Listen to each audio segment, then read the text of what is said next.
The terminal at Dallas-Fort Worth buzzed with its usual energy that morning. A mixture of hurried footsteps, rolling suitcases, and the chorus of boarding calls echoing through wide halls.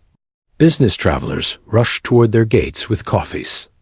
In hand, parents corralled excited children, and flight attendants in pressed uniforms strode with purpose. To anyone watching, it was just another day of departures. For Rachel Morris, a 32-year-old consultant traveling for work, it was routine.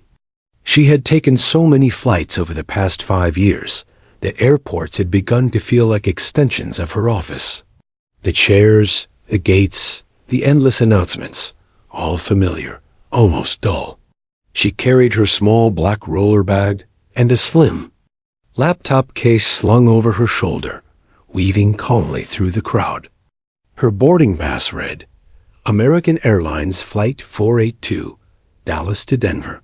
Seat 12A, window. Rachel liked window seats. They gave her a sense of control, a small corner of the world to retreat into when the cabin grew crowded.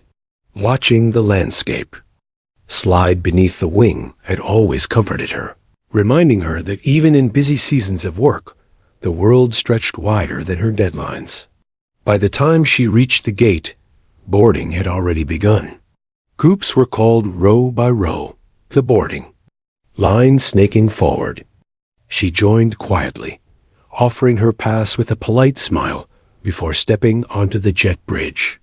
Inside the plane, the familiar scent of recycled air and disinfectant greeted her. She found row 12 quickly, sliding her bag into the overhead bin. Before settling into her seat, around her, the cabin filled with a typical mix of passengers. A businessman in a navy suit claimed the aisle seat beside her, already flipping open a tablet. Across the aisle, a young mother soothed a toddler with whispered promises of cookies and cartoons. Further down, a group of college students laughed too loudly, their energy filling the back rows. It was a typical cross-section of American travelers, each carrying private stories, private destinations. Rachel fastened her seatbelt and glanced out the window. The morning sun painted the tarmac in gold, gleaming off the silver fuselage of neighboring jets.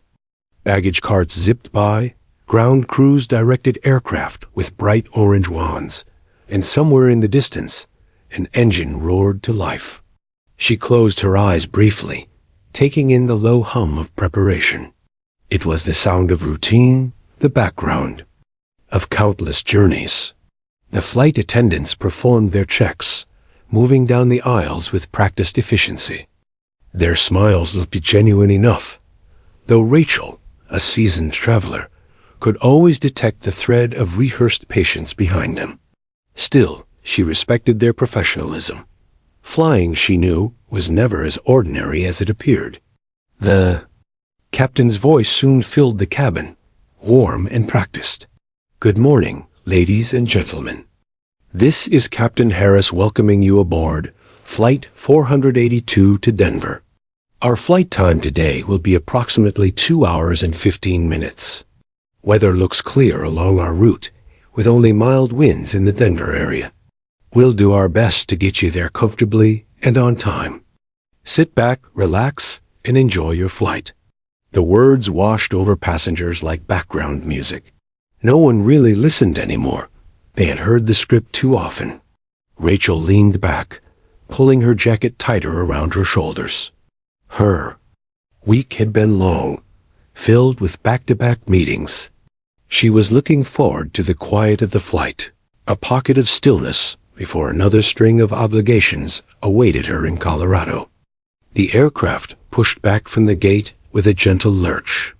Engines whined louder as the plane taxied toward the runway, joining the slow-moving line of departures. Through her window, Rachel watched another jet lift gracefully into the sky, its shadow skimming the ground before vanishing into the clouds. Soon it would be their turn. When the engines surged and the plane raced down the runway, Rachel felt the familiar pressure pinning her to the seat. She gripped the armrest, not out of fear but habit, until the wheels lifted and the ground began to fall away.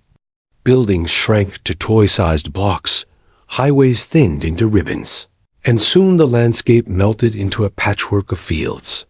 The ascent smoothed, engines humming steadily as the aircraft climbed to cruising altitude. A fasten seatbelt sign chimed off, and the cabin came alive again. Laptops opened, children unbuckled, attendants prepared their carts. The businessman beside Rachel immediately resumed typing, his fingers clicking rapidly on the tablet screen. She, however, adjusted her pillow against the window and closed her eyes. Rachel often slept on flights, not deeply but enough to rest. The drone of engines created a cocoon of white noise, blocking out the distractions of the cabin. She drifted quickly, her thoughts softening, her body settling into the rhythm of travel. For nearly 30 minutes, she slept undisturbed, plane gliding smoothly above cottony clouds. To anyone glancing her way, she looked peaceful, another weary traveler, surrendering to the temporary stillness of the skies. But tranquility, she would soon learn, was fragile. The ordinary day, the ordinary flight, the ordinary nap, all of it would fracture with a single announcement. It began with subtle unease. Rachel stirred slightly when she noticed hurried footsteps. In the aisle, a flight attendant passed quickly, her radio pressed tight against her mouth, her brow furrowed in concentration. Another followed minutes later, whispering in urgent tones to a colleague near the galley.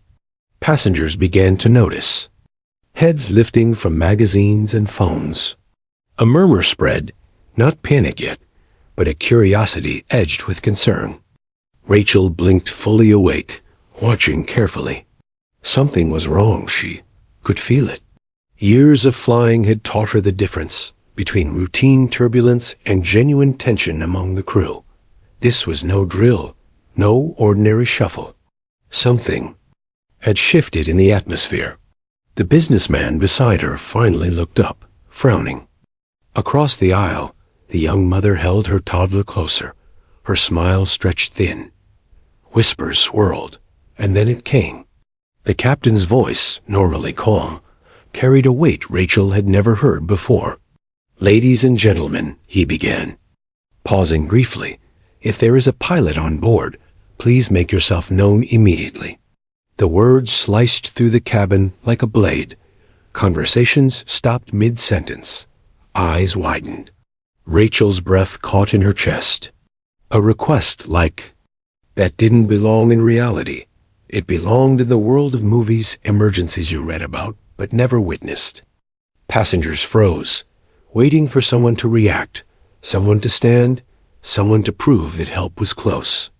But for a long moment, silence filled row after row. Rachel's heart began to pound. Whatever had seemed ordinary about this morning vanished. Instantly, this was no longer just another flight. This was the beginning of something no one on board would ever forget. For a moment, no one moved. The captain's words hung in the air like a heavy cloud, too strange and frightening to possess immediately. Rachel blinked, certain she had misheard. A request like that, "Is there a pilot on board?" was something you only heard in films or exaggerated news stories, not on the routine Dallas to Denver hop. Yet the silence that followed confirmed it. She had not misheard. The businessman beside her lowered his tablet slowly, his lips parted. Across the aisle, the young mother instinctively wrapped both arms around her toddler, her face pale. The college students in the back stopped laughing mid-joke, their eyes wide. Rachel felt her pulse accelerate, each beat louder than the soft hum of engines. She had always considered herself level-headed, but there was something profoundly unsettling about hearing the calm, professional voice of a captain break the barrier of routine.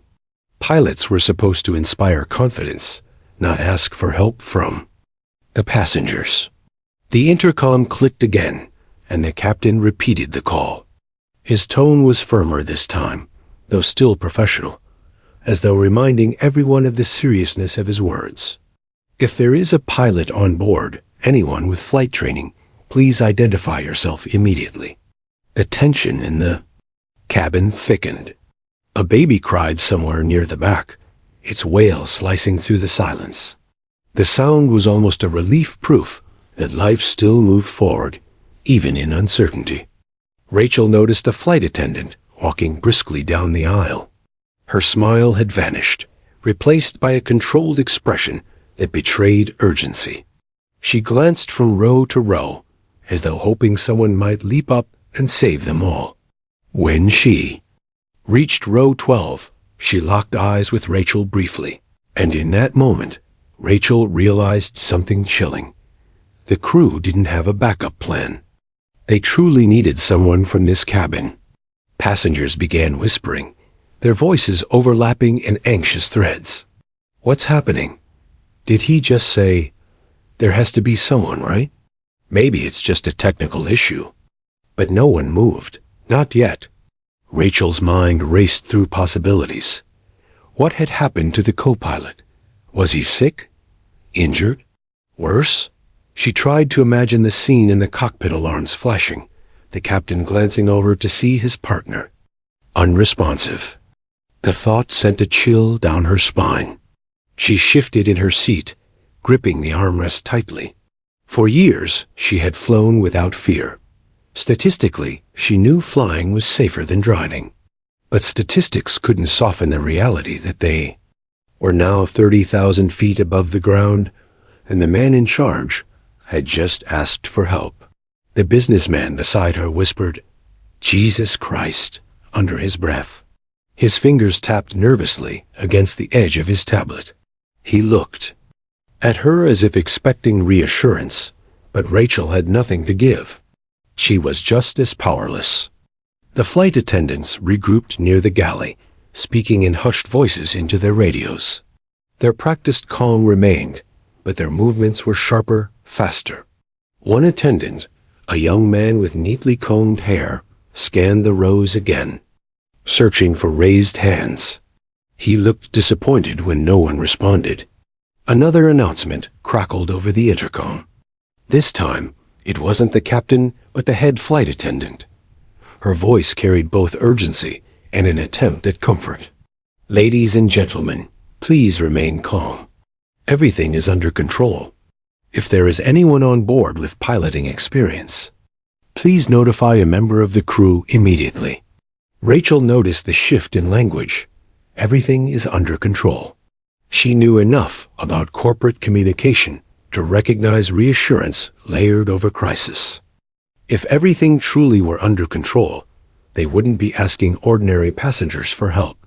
The murmurs in the cabin grew louder. Some people began speculating openly. Maybe the captain's just being cautious. Could be a medical emergency in the cockpit. They wouldn't be asking if it wasn't serious. The young mother across the aisle finally spoke aloud, her voice trembling. "What does this mean? Can the plane still fly?" She wasn't asking anyone in particular, but her question struck at the heart of what everyone feared. Rachel wanted to answer, to say yes, of course. Planes can fly with just one pilot, but the words stuck in her throat. She didn't know enough, and offering false hope felt cruel.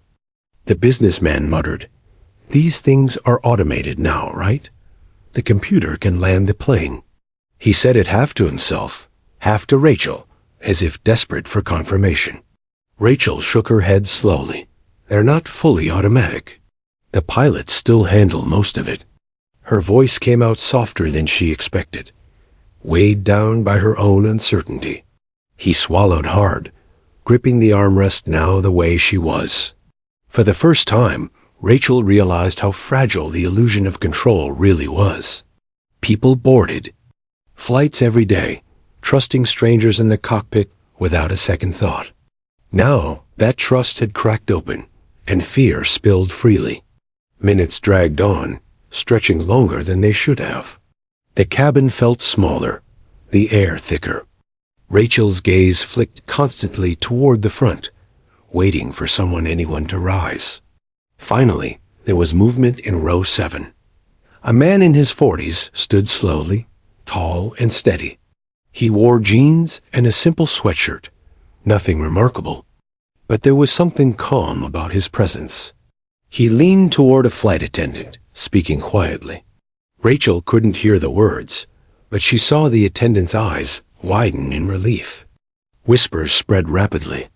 "He's a pilot. Thank God. Who is he?" The man was guided toward the front, past rows of anxious faces that followed him like a lifeline. Rachel's chest loosened slightly as hope flickered in the cabin. Someone had answered the call. But even as relief spread, Rachel couldn't shake the unease. If the captain needed help, the situation must have been more serious than they were being told. And now, their safety rested in the hands of a stranger who happened to be on board.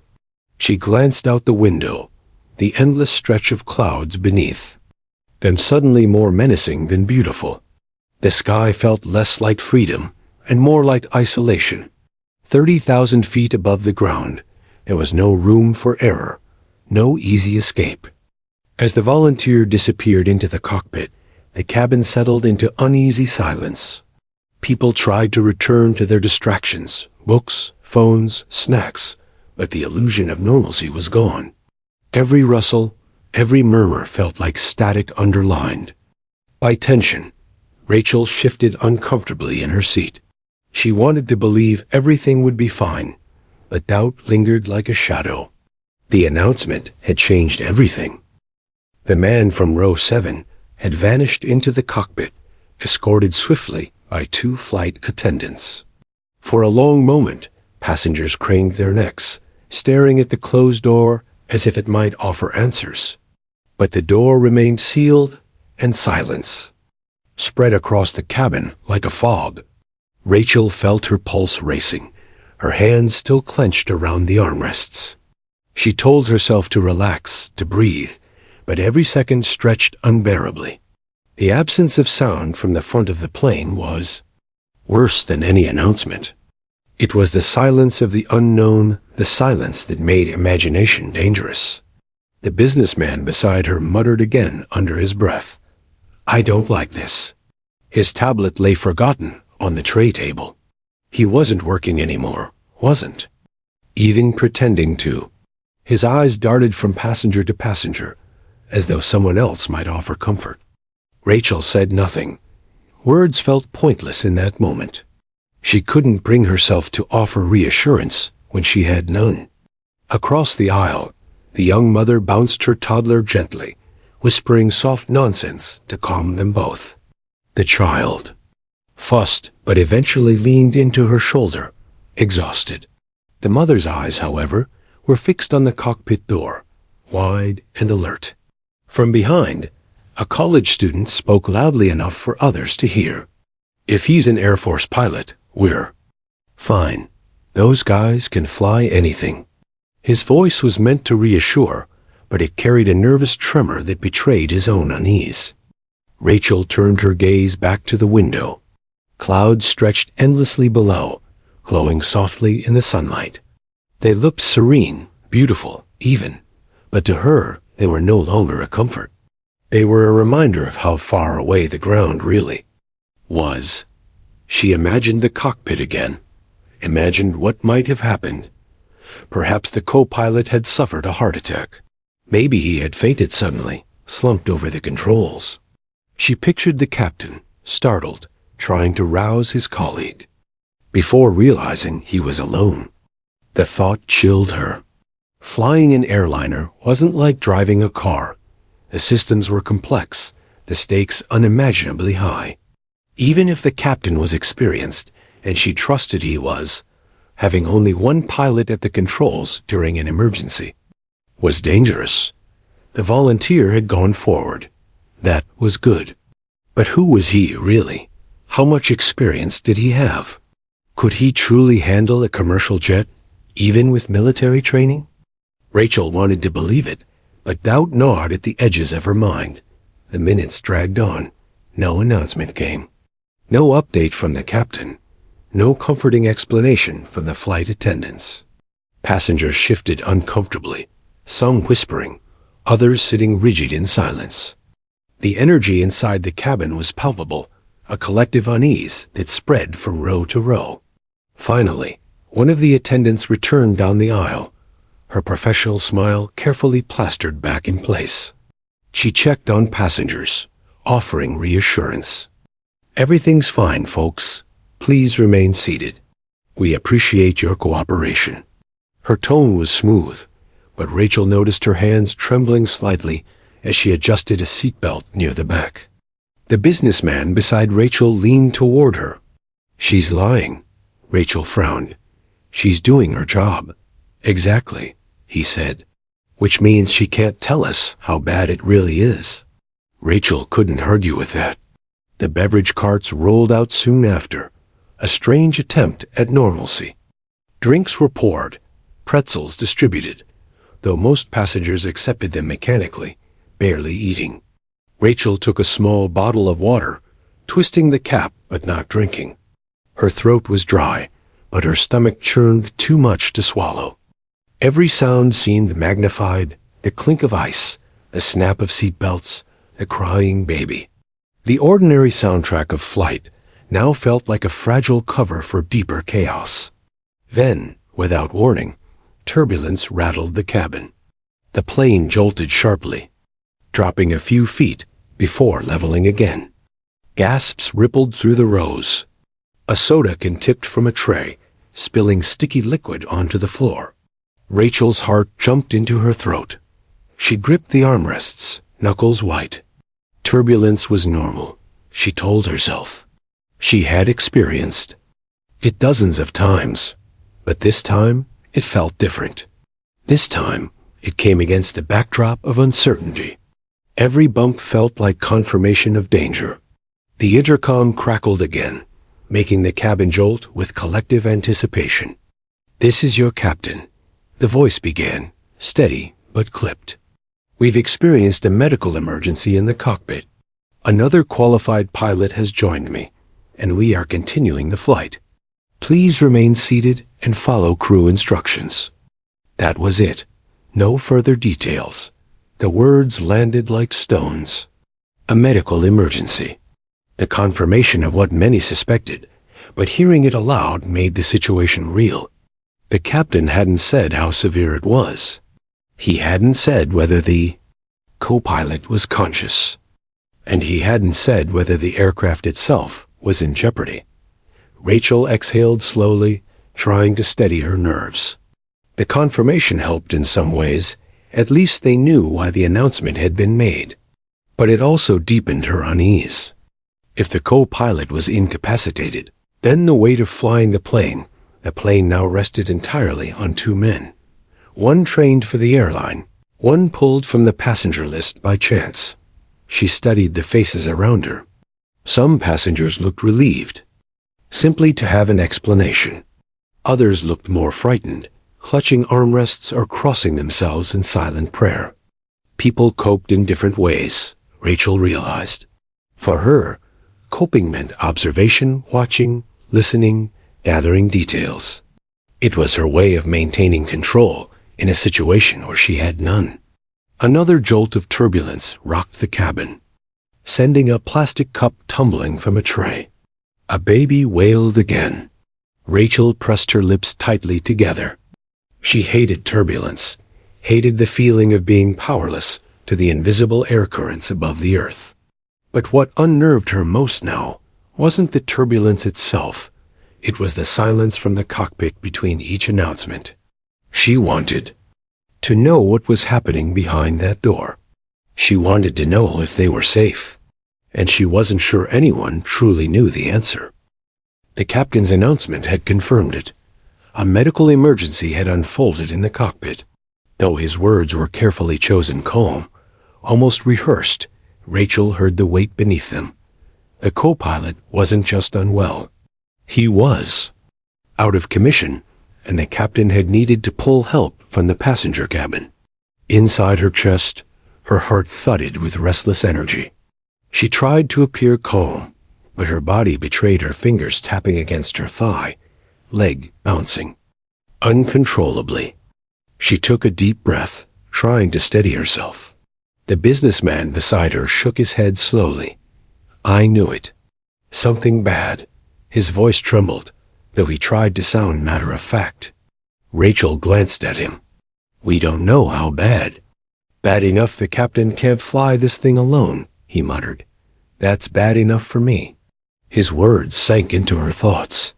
She wanted to argue, to point out that captains were trained to handle emergencies, that planes had systems to assist them. But deep down, she knew he was right.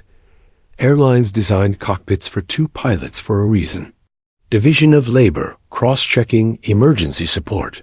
Take away one, and the safety net thinned dramatically. Her mind wandered back to the volunteer, the man from row 7. He had risen calmly, without hesitation, and gone forward. She hadn't seen his face long enough to remember the details, but she remembered his steady presence, the way he moved with purpose. The flight attendant had looked relieved, which meant he had some credibility. Military, she'd overheard. Someone say Air Force. That had to mean something. But even so, could someone with military experience really step into the right-hand seat of a commercial jet and function as a co-pilot? Rachel didn't know enough about aviation to answer. She wished she did. The cockpit door remained closed, a silent barrier between fear and control. Around her, passengers shifted restlessly. Some whispered theories. Others prayed quietly. The young mother across the aisle bounced her child rhythmically, her lips moving in silent prayer. In the back, one of the college students was trying to lighten the mood, cracking jokes too loudly, though no one laughed. The forced cheer fell flat, replaced by glares. The flight attendants did their best to maintain normalcy. They continued distributing drinks, though their smiles faltered when turbulence rattled the plane again. One attendant gripped the back of a seat for balance, forcing a laugh before continuing down the aisle. Rachel noticed details others might not. The way the crew exchanged subtle glances, the way their radios buzzed more frequently, the way they moved faster than before. They were professionals, yes, but professionals under strain. Another announcement broke the silence. This is Captain Harris again. I want to assure you that we have everything under control. We'll be making some adjustments to our flight. Plan and coordinating with Denver Air Traffic Control for a priority landing. Please remain calm and follow the instructions of our crew. Rachel closed her eyes, listening carefully to the tone. The words were reassuring, but the tone carried tension. Not panic, no. Captains couldn't afford panic but strain. It was subtle, buried beneath the professional cadence, but it was there. A priority landing. That phrase stood out. It meant Denver was clearing airspace for them, giving them immediate right-of-way. That was not routine. That was reserved for emergencies. She opened her eyes again and caught the mother's gaze across the aisle. For the first time, Rachel offered her a small nod, a silent message. I'm scared too. The woman nodded back, eyes glistening. The businessman beside Rachel rubbed his forehead with both hands. A priority landing, he muttered. That's not good. Rachel turned to him. It means they'll get us on the ground faster. That's good. He looked at her sharply. You don't believe that? She didn't answer. The minutes crept by. Through the window, Rachel saw the endless expanse of clouds give way to patches of earth. Fields, rivers, highways. They were descending, bit by bit. The familiar pressure change popped in her ears, confirming what her eyes already told her. They were heading down sooner than expected. Inside the cabin, tension thickened further.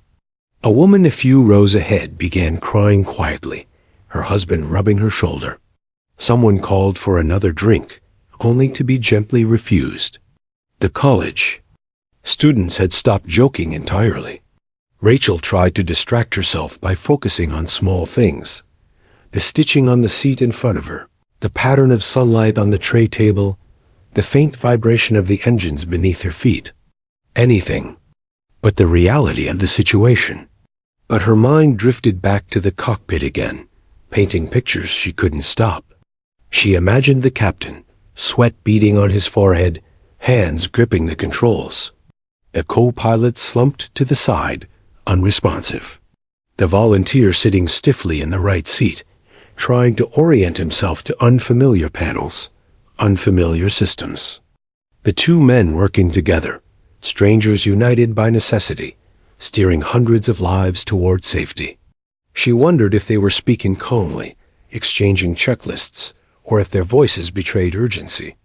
She wondered if alarms were flashing, if autopilot was struggling, if Denver controllers were barking instructions through the headset. The not knowing was the hardest part. Another jolt of turbulence made her stomach flip. Passengers gasped.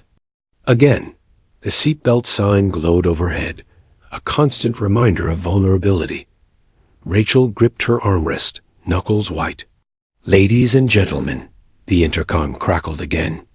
This time, it was the head flight attendant, her tone firm. "We need everyone seated with seatbelts fastened. Please put away all service items and remain calm as we prepare for descent." It was happening faster than Rachel expected. They were truly landing early. The businessman cursed under his breath, muttering prayers between clenched teeth. The mother across the aisle kissed her child's forehead repeatedly, whispering, "It's okay, it's okay," as much for herself as for the toddler.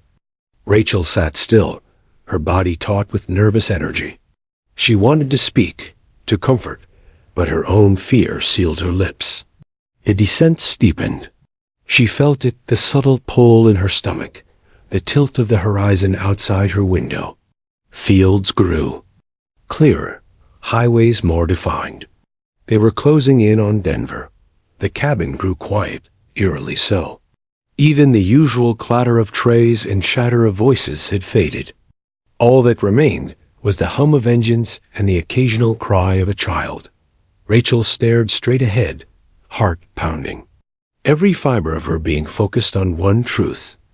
Their lives now depended on what was happening behind the closed cockpit door. The hum of the engines filled the silence, steady but ominous. Passengers sat rigid in their seats, every ear tuned to the faintest sound from the cockpit. The reality of their situation hung heavy. A man who had boarded like everyone else was, now sitting in the co-pilot seat, assisting in flying them to safety. Rachel couldn't stop replaying the moment he stood from row 7.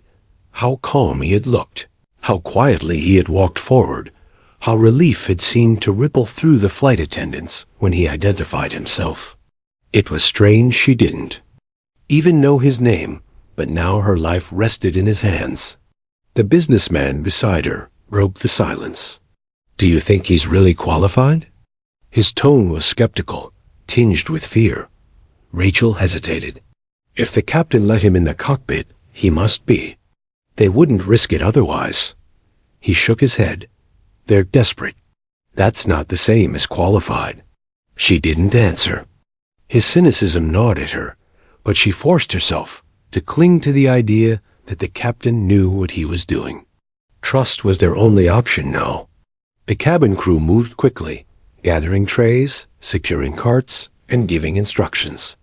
Their calm voices carried a rehearsed steadiness, though their eyes betrayed the strain of the moment.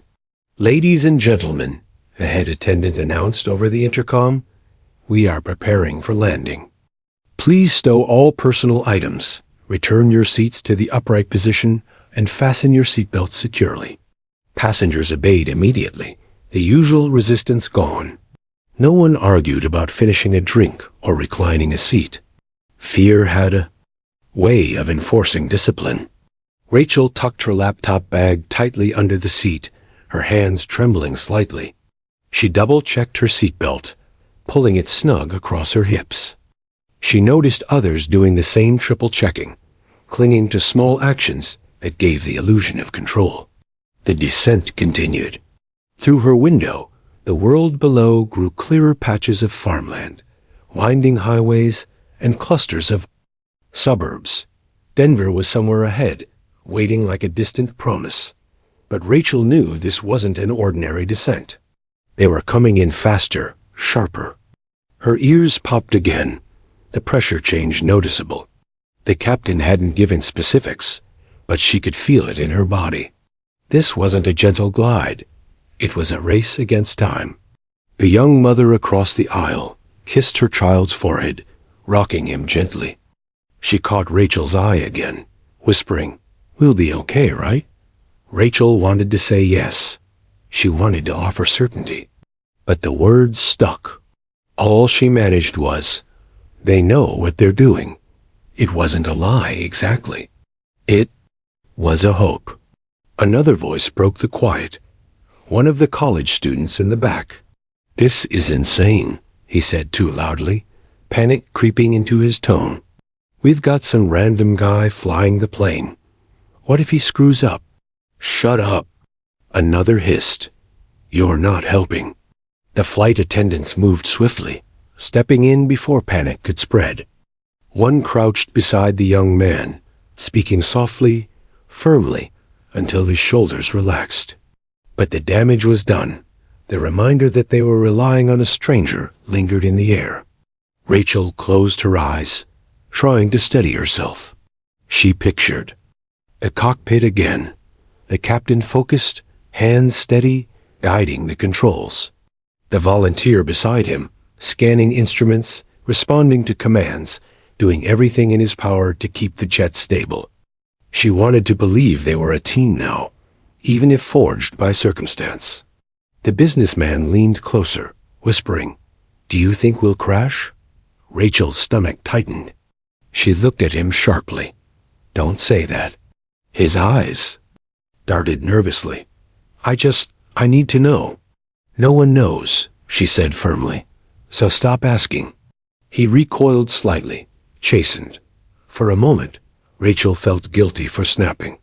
But fear had stripped her patience raw. She needed quiet, not speculation. The intercom crackled again. The captain's voice returned, clipped but steady. "Ladies and gentlemen, this is Captain Harris. We are on final approach into Denver International. Our landing priority has been confirmed. Please remain seated with your seatbelts fastened. Flight attendants, prepare the cabin for arrival." Final approach. The word sent a ripple through the cabin. This was it, the moment they had been dreading and anticipating in equal measure. The crew moved quickly, checking seatbelts, tightening straps, instructing passengers to place their heads against headrests. They spoke calmly but firmly, their voices louder than usual, leaving no room for disobedience. Rachel complied without hesitation, pressing her head back against the seat. Her pulse raced so fast she thought her chest might burst. She stared straight ahead, eyes locked on the patterned fabric of the seat in front of her. The hum of the engines shifted, deepening. The aircraft tilted, descending sharply now. Out the window, Rachel saw the sprawling city come into view, roads, rooftops, tiny cars moving like toys. The cabin grew eerily quiet. Even the restless children seemed to sense the gravity of the moment. The only sounds were the engines, the whir of flaps adjusting, and the occasional sniffle of someone fighting tears. Rachel thought of her family, of her parents back in Texas, who assumed she was safely en route to another work trip. She thought of the ordinary morning that had led her here, of how fragile routine truly was. She had boarded expecting nothing unusual, and now she was strapped into a seat, trusting her life to strangers, one behind a locked door, one who had been asleep just like her minutes before. The descent grew steeper. The ground loomed closer. Rachel's breathing quickened, each inhale shallow, forced. She tried to pray, though her thoughts came out jumbled, fragmented pleas for safety. The businessman whispered frantically beside her. The mother across the aisle clutched her child tightly, whispering lullabies that cracked with emotion. Passengers reached for each other's hands, strangers suddenly bound by shared fate. Rachel kept her hands folded tightly in her lap, knuckles pressed white. She couldn't bring herself to reach out. All she could do was hold on. The runway appeared in the distance, a thin strip of asphalt cutting across the earth. Her stomach flipped violently at the sight. This was it. No turning back. The engines roared louder, flaps fully extended. The cabin shook with turbulence, rattling overhead bins. A voice shouted, "Heads down, stay down." Flight attendants echoed the command, voices sharp. Rachel pressed her head back, eyes squeezed shut. Every muscle in her body tensed. Her heart pounded so fiercely, it felt like thunder in her ears. For a moment, time seemed to stop, and then impact. The wheels slammed against the runway, jolting the entire cabin. A collective scream erupted, then silence, then the screech of brakes fighting momentum. Rachel felt her body thrust forward against the seatbelt, her chest tightening. The jet wobbled, veering slightly before correcting. Tears blurred her vision, but she refused to open her eyes until the shaking steadied. The impact rattled every bone in Rachel's body. The wheels screamed against the tarmac, rubber burning as the jet hurtled forward. Passengers braced themselves, heads pinned against seatbacks, mouths open in silent prayers or stifled cries. The engines roared in reverse thrust, a deafening force that vibrated through the cabin like a living beast fighting to slow itself. Rachel's teeth clattered together with a violent shaking. Her chest constricted under the seatbelt, but she welcomed the pressure. It was proof she was still anchored, still alive. For endless seconds, the plane skidded, its fate balancing on physics and human skill. A piercing alarm rang briefly overhead, some warning bell inside the cockpit, then silenced. The sudden sound sent a jolt of fear through passengers. A man shouted something incoherent, his voice swallowed by the roar of brakes and engines. Rachel gripped the armrest until her knuckles blanched. Every fiber of her being screamed for the plane to stop, for the nightmare to end. She couldn't force herself to look out the window. The streaking ground made her stomach lurch. She closed her eyes instead, tears sliding past her temples. Then, gradually, the screeching softened. The vibrations eased. The roaring dulled.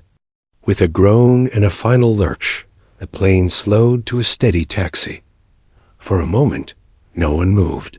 Silence hung in the air, as if every passenger feared that any sound would shatter the fragile miracle of survival. Then, like a dam breaking, a chorus erupted sobs, laughter, applause, and cries of relief spilling through the cabin all at once. Rachel gasped for breath. She hadn't realized she'd been holding. She pressed a trembling hand to her chest, feeling her heart hammer like a drum. Her eyes darted to the mother across the aisle. The woman clutched her child fiercely, tears streaming freely down her face. The boy, wide-eyed but unhurt, whispered, "Mommy, we're on the ground." Rachel couldn't stop her own tears now. They spilled unchecked, hot against her cheeks. She didn't bother wiping them away. Around her, passengers hugged, reached across aisles, clasped strangers' hands. The businessman beside her bent forward, covering his face with both palms, shoulders shaking as he tried to contain his sobs. The intercom crackled, drawing every ear. The captain's voice came through, steadier now, though laced with exhaustion. "Ladies and gentlemen, this is Captain Harris. We are safely on the ground. Please remain seated until further instructions. Emergency crews are approaching." The cabin erupted again with applause, louder than before, a thunderous sound that seemed to lift the very walls of the aircraft. It wasn't the polite clapping of a smooth landing. It was the desperate, grateful cheering of souls who had stared at death and been given back their lives. Rachel joined in, clapping with trembling hands, though her eyes remained fixed on the front of the plane. She thought of the man from row 7, the stranger who had risen without hesitation. She imagined him in the cockpit now, sweat-soaked but steady, exchanging weary nods with the captain. Who was he? A passenger whispered nearby. Do you think he was military? Has to be, another answered. No civilian would know what to do. Speculation buzzed softly through the cabin, but no one had answers. For now, it was enough to know that someone had stepped forward. Out the window, flashing red and blue lights appeared. Fire trucks, ambulances, and emergency vehicles sped down the runway, converging on the aircraft. Their presence was both comforting and sobering. Whatever had happened to the co-pilot was serious, and the risks of the landing had been real enough to summon a full-scale response. The plane slowed to a complete stop on a remote taxiway, away from the terminal. Engines idled low, a steady rumble beneath their feet. For the first time since the ordeal began, Rachel allowed herself to inhale deeply, filling her lungs with air that no longer felt suffocating. The flight attendants unbuckled and moved briskly through the aisles. Their composure was remarkable. Voices calm, though their faces betrayed relief. One knelt beside the young man who had panicked earlier, speaking reassuringly until his trembling eased. Another leaned toward the elderly couple Rachel had noticed before, checking their oxygen and murmuring soft words of comfort. Rachel marveled at them. Hours of training, endless drills, and today it had mattered. They had kept chaos from consuming the cabin. Then the front door opened with a hiss, and the smell of cool night air rushed inside. Paramedics boarded immediately, uniforms bright against the muted tones of the cabin. Their movements were urgent, but precise as they pushed forward toward the cockpit. Passengers craned their necks, but few could see. Rachel caught only glimpses medical kits swinging from shoulders, latex gloves snapping into place. A flight. Attendant closed the curtain quickly, shielding the view. The mystery of what exactly had happened in the cockpit remained just that, a mystery. Minutes stretched like hours. Murmurs filled the cabin as people speculated. Rachel overheard fragments. Heart attack, stroke, collapsed. None of it mattered, not anymore. What mattered was that they had landed. The businessman beside her finally dropped his hands from his face. His eyes were red-rimmed, his voice hoarse. "We're alive," he whispered. Rachel nodded, though she couldn't bring herself to speak. Her throat was tight, choked by everything unspoken. Fear, the gratitude, the sheer enormity of survival. A child's giggle broke the tension, light and unexpected. Passengers turned to look, some smiling through tears. Even in crisis, life had a way of asserting itself. That small laugh carried more hope than words ever could. The captain's voice returned once more, softer this time. "We are awaiting further clearance. Medical personnel are assisting my co-pilot. Please remain calm and seated." Rachel pictured him sitting in the cockpit, exhausted, shoulders slumped after the most harrowing hours of his career. She imagined the volunteer beside him, quiet and resolute, perhaps finally allowing the weight of what he'd done to sink in. She longed to see him, to thank him, but for now he remained out of sight, a hero behind a closed door. The lights of the emergency vehicles flashed rhythmically outside. Rachel stared at them, hypnotized, until her vision blurred again. She felt the strange mixture of emotions: relief, tangled with disbelief, gratitude shadowed by exhaustion. It was too much to process in one sitting. The mother across the aisle caught her gaze once more. Her eyes were swollen from crying, but she managed a small smile. "We made it," she whispered. Rachel returned the smile, though hers wavered. "We did." Somewhere deep inside, a new awareness bloomed, a recognition of how fragile life was, how quickly normalcy could be ripped away.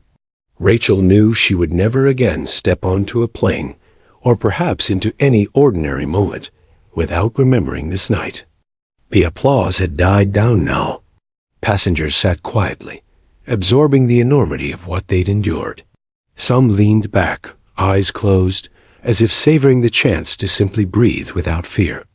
Others clutched phones, waiting desperately for the signal that would let them call loved ones. Rachel rested her head against the seat, the vinyl cool against her temple. She closed her eyes briefly, but images replayed relentlessly. The flight attendant's pale face, the captain's urgent call, the moment the volunteers stood. And then the jarring slam of landing, the deafening applause. When she opened her eyes again, the plane remained still, lights flashing outside, paramedics still unseen beyond the curtain. Yet something had shifted in the cabin. Fear had given way to reverence, strangers transformed into witnesses of each other's vulnerability. For Rachel, one truth stood out. Survival had not been guaranteed. It had been earned through the skill of professionals, the courage of a stranger, and the silent strength of hundreds who refused to crumble. The journey was not over yet, but for the first time in hours, she believed in tomorrow. The plane had slowed significantly, but it wasn't completely stopped. Engines idled, flaps still extended, and the runway lights flashed past like a strobe in the dim evening. Every passenger remained seated, seatbelts fastened, though the worst was over. Rachel pressed her hands together in her lap, trembling slightly, unsure whether to cry or laugh. She felt the residual adrenaline coursing through her veins, sharp and insistent. Passengers whispered, sharing brief observations. "We're actually okay. It's over. We're alive." Even those who had remained stoic during the descent now allowed themselves to breathe audibly, some shakily, some in quiet relief. The tension of hours' minutes, it felt like years finally began to dissolve. Rachel noticed the mother across the aisle, still holding her child. The toddler's wide eyes now brimmed with tears that were not of fear but relief, tiny fingers grasping his mother's shirt. The mother's lips trembled as she murmured, "We made it," repeating it like a mantra to herself and her child. The businessman beside Rachel let out a long, shuddering breath, almost a sob. He leaned back against the seat, shoulders slackening for the first time since the captain's announcement. His tablet lay forgotten on the tray in front of him. For the first time, he allowed himself to appear human, frail, and grateful. Through the aisle, Rachel could see other passengers quietly embracing one another. Some clasped hands with strangers. Others rested heads on the shoulder of their companions. There was laughter and tears tangled together, a raw human response to shared trauma. The intercom clicked again, breaking through the residual hum of conversation. The captain's voice came through, calm but layered with fatigue. "Ladies and gentlemen, this is Captain Harris. I want to thank you for your patience and cooperation during this emergency. The situation in the cockpit is under control. Emergency personnel are assisting my co-pilot. We will be taxiing to a remote gate where you will be able to deplane safely." The cabin collectively exhaled. Rachel felt a shiver of relief run down her spine. The words were simple, almost mundane, but they carried immense weight. Safety. Order restored. Survival confirmed. Rachel turned her gaze toward the cockpit door. Through the small window, she could just make out the outline of two figures, standing a man in uniform, slightly taller than the captain, his shoulders squared, his stance composed but weary. He was the volunteer from row 7. She had no idea what he had endured, but just seeing him, alive and upright, sent a wave of gratitude and admiration through her. Passengers began to murmur among themselves, speculating about him. "That's him? He's the one who flew with the captain? Did he just—" Rachel leaned back in her seat, mind racing. It was strange to think that an ordinary man, seated among strangers only an hour before, had now become the hero of the hour. His courage, calm, and expertise had carried them all, safely to the ground. The flight attendants moved quickly to prepare the cabin for deplaning. "Please remain seated until the door is opened," one announced, her voice firm but kind. "Medical personnel are assisting the cockpit crew, and we will be guiding you to a safe exit." Rachel glanced around. Passengers were still shaken, but calmer now, their fear replaced by relief and curiosity. Everyone wanted to know more about the man who had stepped forward, the stranger whose courage had changed the course of their lives. The mother across the aisle whispered to her child, "See?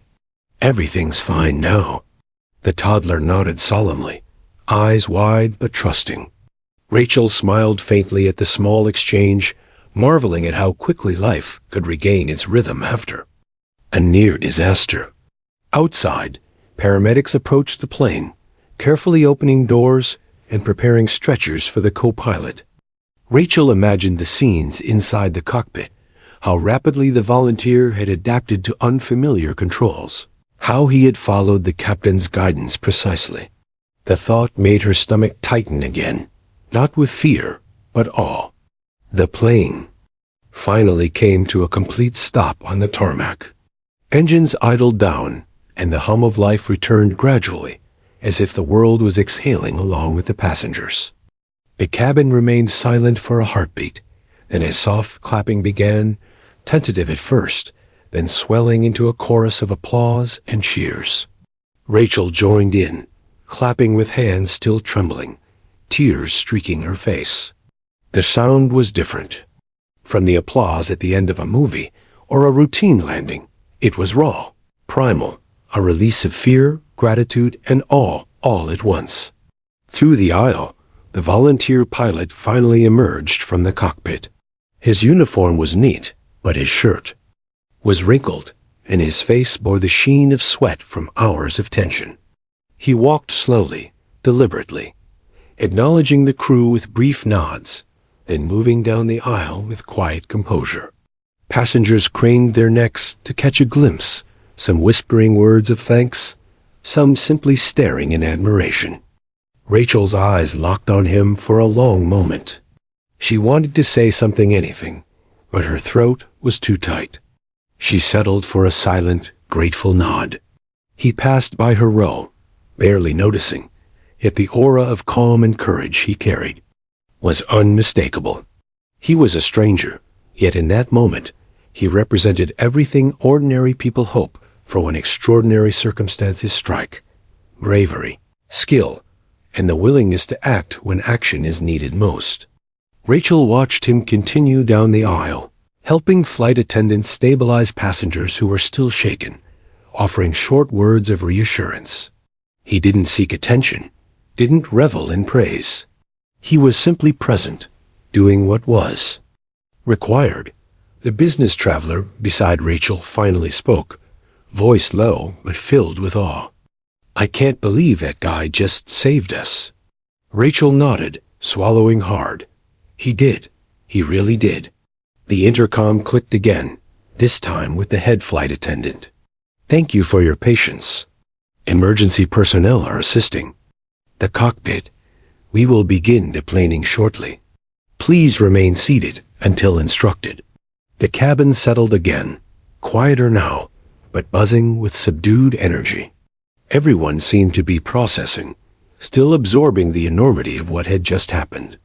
Rachel pressed her hands together in her lap, letting herself reflect for the first time.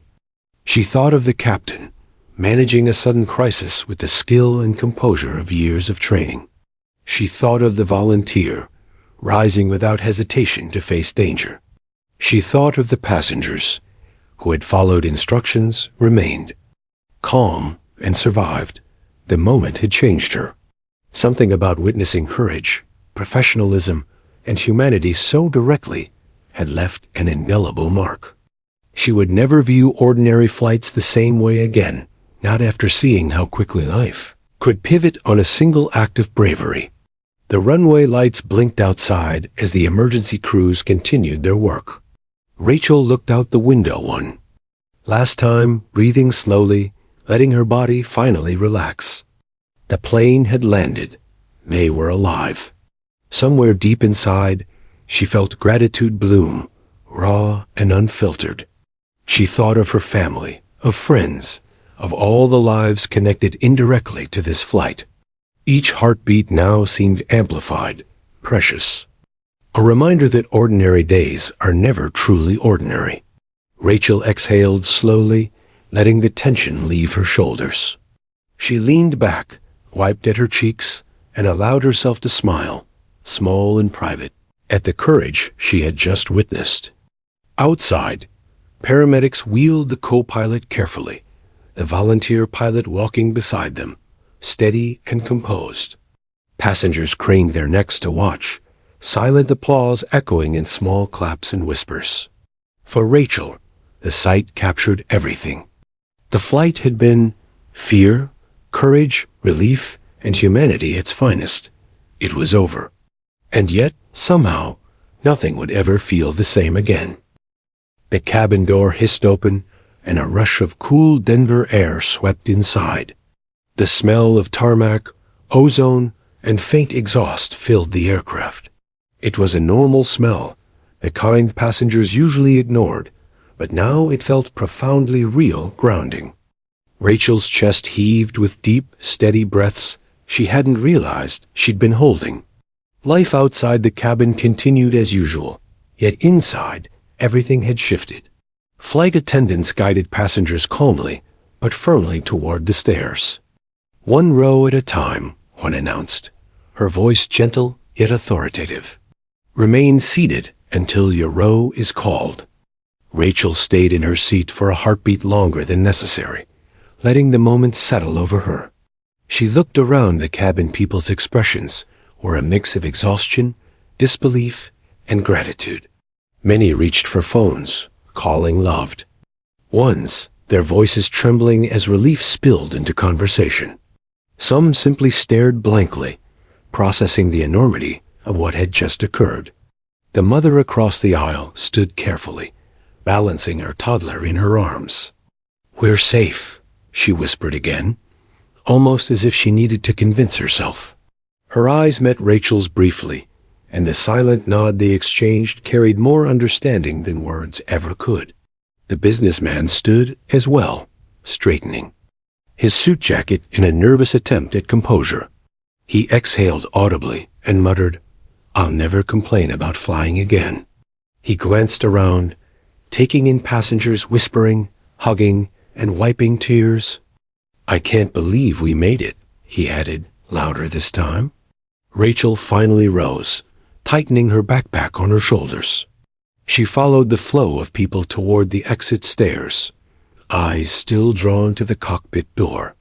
Behind that door, two men had changed the course of their lives. One, the captain, seasoned and calm. The other, a stranger ordinary just minutes before, who had risen to extraordinary responsibility. As the crowd filed onto the tarmac, paramedics wheeled the co-pilot down the stairs. He looked pale but conscious, surrounded by medical personnel. Murmurs of relief passed through passengers. The tension lifted slightly, replaced by awe at the scale of what had been endured. Then Rachel saw him. The volunteer pilot stepped out of the cockpit behind the medical team, his uniform still neat, though wrinkled and damp with sweat.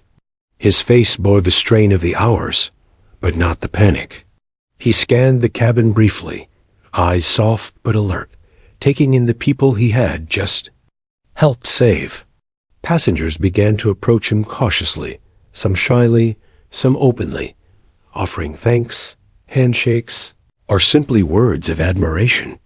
Rachel hesitated for a moment, unsure if she should step forward. But something inside her urged recognition, a silent need to honor what had just happened. She moved toward him. He noticed her approach and nodded, a small gesture of acknowledgement, almost humble. Rachel swallowed hard, words catching in her throat. Finally, she managed, "Thank you. You saved us all." He gave a small, almost embarrassed smile. "I just did what I had to do." The captain knew what he was doing. 2. We worked together. Rachel shook her head. It was more than that. You stepped up when anyone else would have stayed seated. That takes courage. He glanced away briefly, gaze dropping to the ground, then back. I didn't think of it that way. I just couldn't sit there and do nothing. Rachel felt a lump in her throat. Courage didn't always come with grand speeches or medals. Sometimes it came quietly, in the choice to act when action was required. This man embodied that truth. Around them, passengers murmured their gratitude too. Some offered verbal thanks, others simply stared, silent but reverent. The volunteer accepted each with calm dignity, nodding, smiling softly, never seeking praise. Rachel stepped back, giving space.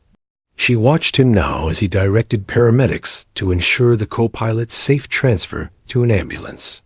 He moved with efficiency and composure, a silent leader among chaos. The world around him seemed normal. Again, but Rachel knew it wasn't. Her eyes wandered across the tarmac. Emergency vehicles still lined the runway, their lights flashing faintly in the early evening. Airport staff directed passengers, managing the flow with practiced calm. Life outside continued, indifferent to the small miracle that had just occurred. Inside the aircraft, Rachel's mind drifted to the hours before. She remembered boarding the plane, checking her seatbelt, settling in with nothing but routine ahead. She remembered the captain's announcement, the words that had shattered her ordinary sense of safety. She remembered the tense minutes of waiting, the fear, the collective anxiety of strangers, bound together by circumstance.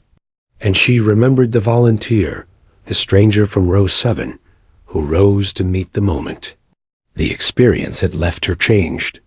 The fragility of daily routine, the unpredictability of life, the capacity for ordinary people to become heroes when necessity demanded. It all pressed against her consciousness like a gentle, persistent weight. Passengers began moving toward buses that would carry them to the terminal. Rachel followed slowly, savoring each step. Outside, the Denver skyline glimmered in the fading light, ordinary yet spectacular. The city continued, unaware of the drama that had played out high above its streets. She thought of the mother across the aisle and her child, the businessman, the students, the elderly couple, each person who had shared fear, hope, and relief with strangers. They were bound by this experience now, a silent acknowledgement that ordinary life could pivot in a moment, and that courage, even from unexpected places, could change everything. As she reached the bus, she glanced once more at the volunteer. Pilot. He was speaking softly with the flight attendants, finally letting the weight of his responsibility show in his posture. Relief, exhaustion, and quiet pride mingled in his stance. He had been a stranger, a fellow passenger, and now a guardian of lives. Rachel found her seat on the bus and exhaled deeply. She felt a strange calm, a sense of gratitude that reached down to the core of her being. Survival was never guaranteed, but today it had been granted. And courage, humility, and professionalism had been the instruments of that miracle. The bus moved, carrying them toward the terminal. Passengers exchanged quiet conversations, retelling moments, sharing emotions, but always returning to the volunteer and the captain, their calm in crisis, their skill, their courage. Rachel thought about what she would tell her friends and family later, but she knew words would fail. No retelling could capture the depth of fear, the weight of uncertainty, the raw humanity displayed in those hours. What mattered most would live inside her, the memory of shared anxiety, collective relief, and the bravery of a stranger who became a hero. As the bus approached the terminal, Rachel felt the full emotional toll of the experience. Her legs were heavy, her chest tight, but her heart felt full, expanded by gratitude and respect. She realized she had witnessed something extraordinary, a convergence of ordinary life and extraordinary courage, compressed into a single, unforgettable flight. Passengers began to stand as the bus slowed, preparing to disembark. Rachel rose slowly, savoring the sense of finality, the knowledge that they had touched ground safely, together. She walked down the aisle, catching glimpses of familiar faces, each reflecting relief, exhaustion, and awe. At the terminal door, she paused for a final look back. The aircraft stood quiet on the tarmac now, engines off, lights dimmed, holding the echoes of fear, courage, and survival. The volunteer pilot stepped toward the ambulance, finally letting himself rest, the hero of an ordinary day it had become. Extraordinary. Rachel stepped out of the bus into the cool Denver air. She inhaled deeply, savoring the moment, aware of how fragile and precious life could be. The city lights glimmered, the sky stretched above, and for the first time in hours, the world felt steady, safe, and yet profoundly alive. And somewhere deep inside, Rachel carried the memory of courage, the ordinary and extraordinary intertwined. The reminder that even in the most routine moments, extraordinary acts could ripple through the lives of many. She walked toward the terminal, ready to return to her life, but forever changed. Forever aware that in a single moment, strangers could rise, fear could be faced, and survival could be made possible by courage that asked for nothing in return. The flight was over, but the story, the lesson, the memory would remain.